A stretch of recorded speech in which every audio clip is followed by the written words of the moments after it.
멜번에 산다 공식 헌정 팟캐스트 키위랑 호주 가자. 이번 녹음은 정치가와 정치가의 고향에 관한 것입니다.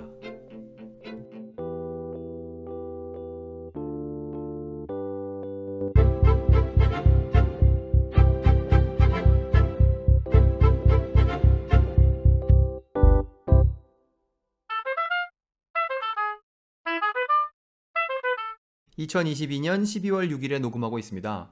이번 녹음은 정치가와 그들의 고향 혹은 정치가의 부모의 고향에 관한 녹음입니다. 10월 달에 뉴스에 보면 영국에서 인도계 총리가 임기를 시작했다 이런 소식이 있었어요. 그래서 태어난 곳을 보니까 영국이에요. 그러면 부모님께서 인도에서 오셨겠지라고 생각하고 부모님을 찾아보니까 아버지는 케냐에서, 어머니는 탄자니아에서 태어났다는 거예요. 그래서 인도로 연결이 되려면 할머니, 할아버지까지 가야 인도와 연결이 된다는 거죠. 그래서 그걸 보면서 야, 저런 식으로 연결하기 시작하면 호주에서는 참 연결할 때가 많을 것 같은데 이런 생각을 하면서 호주에서는 어떤가 하고 좀 생각을 해봤습니다.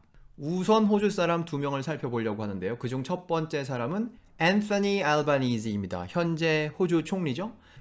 이분을 설명해 놓은 웹페이지에 가니까 그 last name을 Albanese라고 읽던가 Albanese라고 읽던가 두 개 중에 하나로 하라는 거예요. 이 녹음에서는 Albanese라고 하겠습니다. 이분 우리가 이탈리아계로 알고 있죠. 이분 태어난 곳을 찾아보니까 시드니 시내에 있는 달링허스트, 여기서 태어났다는 거예요. 그러면 부모님이 이탈리아계겠죠? 근데 어머니 쪽을 보니까 호주 사람이라고 하고 아버지가 이태리에서 왔다고 합니다. 그 동네, 이태리 안에 있는 동네 이름을 아풀리아라고 한다는데 여기가 앤서니 알바니지의 아버지 고향이라고 합니다. 여기서 우리가 이태리 지도를 좀 생각해보면 이태리는 신발의 일종인 부츠처럼 생겼죠.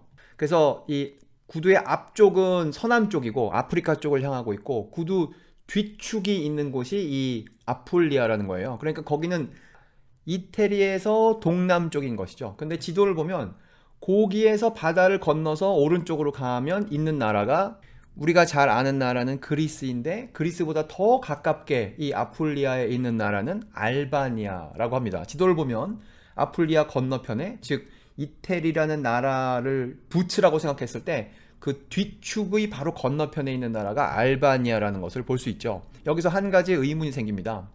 거기서 가까운 곳에 있는 나라가 알바니아라는 사실과 이 성이 알바니지라는 것은 우연일까요? 우연히 발음이 비슷한 것일까요?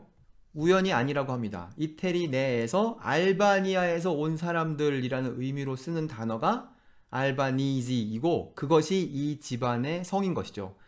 몇 대를 올라가야 알바니아에 살고 있던 할아버지를 만날 수 있는지는 알 수 없으나 이 단어만으로 보아 그런 의미라고 합니다. 그러니까 이태리 내에서는 이태리 사람과 알바니아에서 온 이태리 사람을 구분하는 의미로 이 단어를 쓴 것인데 이태리에서는 그랬는지 모르지만 거기서 한 번 더 이민을 오니까 호주 내에서는 그런 구분이 전혀 의미가 없게 된 것이고 그냥 그것을 읽을 수 있느냐 없느냐 이 정도만 우리가 신경을 쓰는 것이죠. 여기서 우리가 또 다른 의문을 가질 수가 있습니다. 호주 뉴스에 많이 나오는 내용이죠. 정치가에게 호주 국적이 아닌 다른 국적이 있는 경우 나와서 문제가 되고 그러죠. 혹시 현직 수상도 이태리 국적이 있는 것이 아닌가 이런 의문을 가져볼 수 있는데 이 사람을 소개한 웹페이지에 가면 보통의 경우 이런 상황에서 혈통에 의하여 이태리 국적을 가질 수 있는 것이 맞지만 이 사람이 태어났을 때쯤에는 아버지와 어머니가 갈라져서 출생신고를 할 때 이미 아버지 이름을 적지 않기로 했다고 합니다. 어머니께서. 그래서 출생 관련 서류에 아버지 이름이 없기 때문에 국적에 문제가 없다 이렇게 나와 있는데요. 그 문장을 한번 읽어보죠. Albanese had no father recorded on his birth certificate. 이랬다는 거죠. 출생증명서에 아버지가 없어서 이 사람은 헌법 44조에서 말하고 있는 국회에 가려면 다른 나라 국적을 없애라 하는 그런 조건을 태어날 때 이미 충족을 했다는 거예요. 여기서 조금 더 이 사람 아버지에 대한 얘기를 보면 아버지가 돌아가셨다라는 말을 듣고 자랐는데 나중에 알고 보니까 그렇지 않았었고 아버지는 2009년까지 살아계셨고 다른 분을 만나서 거기서 또 가족을 이루었다. 이런 내용을 이 사람이 나중에 알게 되었다고 합니다. 여기까지가 앤서니 알바니지에 대한 내용이고요. 이 녹음에서 살펴볼 두 번째 사람은 호주의 외무부 장관이죠. 페니 웡에 관한 것입니다. 페니 웡의 이름을 보고 비단장사 왕서방 할 때 그 왕씨겠지라고 제가 과거에 생각했는데요. 이번에 녹음을 하려고 준비하면서 찾아보니까 왕씨가 아니고 거물현 누르황 할 때 그 황씨라는 거예요. 그리고 이름은 황영현인데 영은 영국 할 때 영이고 현은 현명한 할 때 현인 것이죠. 황영현. 이거 뭐 한국 이름으로도 뭐 너무나 자연스러운 이름이죠. 딸 이름을 이렇게 지어준 사람은 당연히 중국계일 것이고요. 페니 웡이 태어난 곳은 한국에서도 직항이 있는 코타키나발루라고 합니다. 말레이시아의 동쪽에 있죠. 페니 웡의 아버지는 프랜시스 웡이라는 분인데 1967년에 애들레이드 대학을 졸업했다고 합니다. 전공은 건축학이었다고 하고요. 이 아버지에 대해서 좀 읽어보니까 이 사람은 중국 사람 중에서도 학하, 한국말로 객가라고 하는 그런 집안에 속한다는 거예요. 우리 가끔 중국의 객가에 대해서 읽어보게 됩니다. 객가 중에 제일 유명한 사람은 누굽니까? 저는 등소평이 객가라는 것이 가장 잘 알려지지 않았을까 생각하는데요. 그 이외에도 모택동, 손중산으로 알려진 순원, 그리고 자기를 예수의 동생이라고 생각했다는 태평천국의 난의 주인공 홍수전, 이런 사람들이 객가였다고 합니다.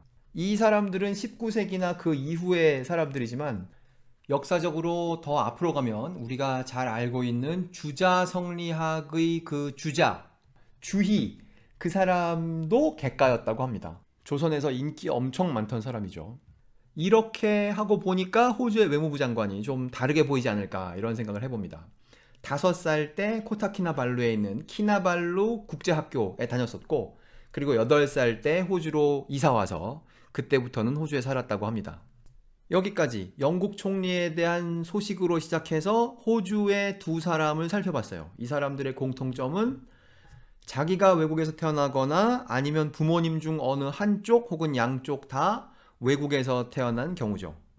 여기 호주에 살다 보면 이런 식으로 외국에서 온 사람들이 많죠. 본인이 외국에서 왔거나 적어도 부모님 중 어느 한쪽이 외국에서 왔거나 이런 경우가 많이 있죠. 그래서 2021년 인구조사를 한 것을 보면 호주 전체를 통해서 48.2%의 사람들이 적어도 한쪽 부모님이 외국에서 왔어요 라고 했다는 거예요.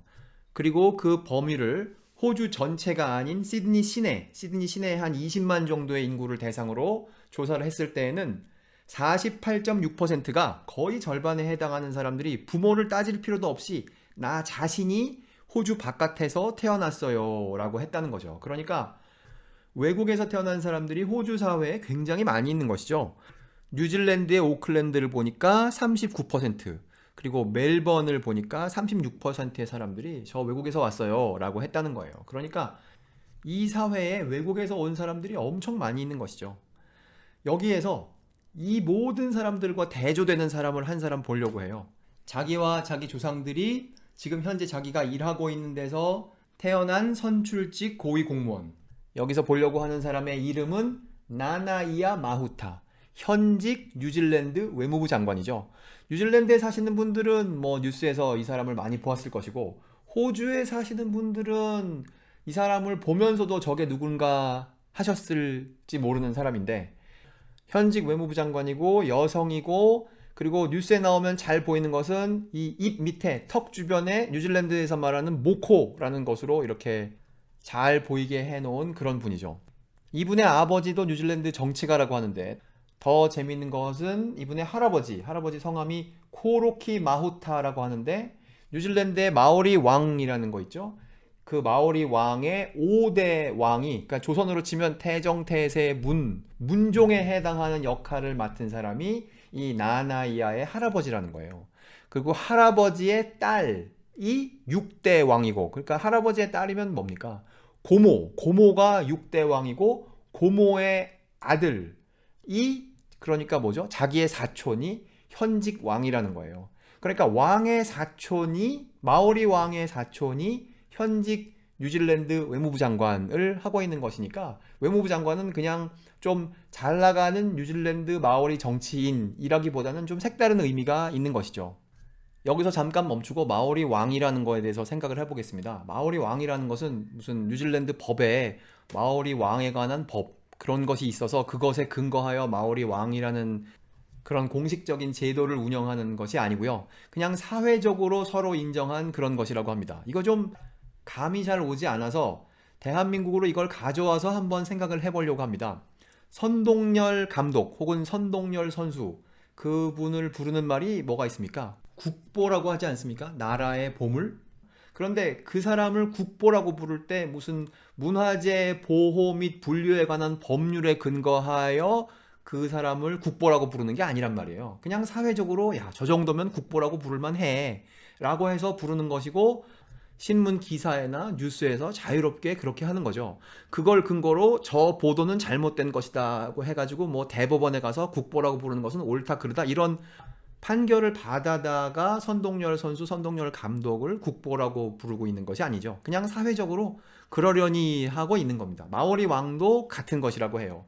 뉴질랜드나 호주에 있는 거버너처럼 분명한 법률적인 자리가 있고 뭐 그런 것이 아니라 그냥 사회적으로 마오리 왕이라는 전통을 그냥 서로 이해해 주는 거죠.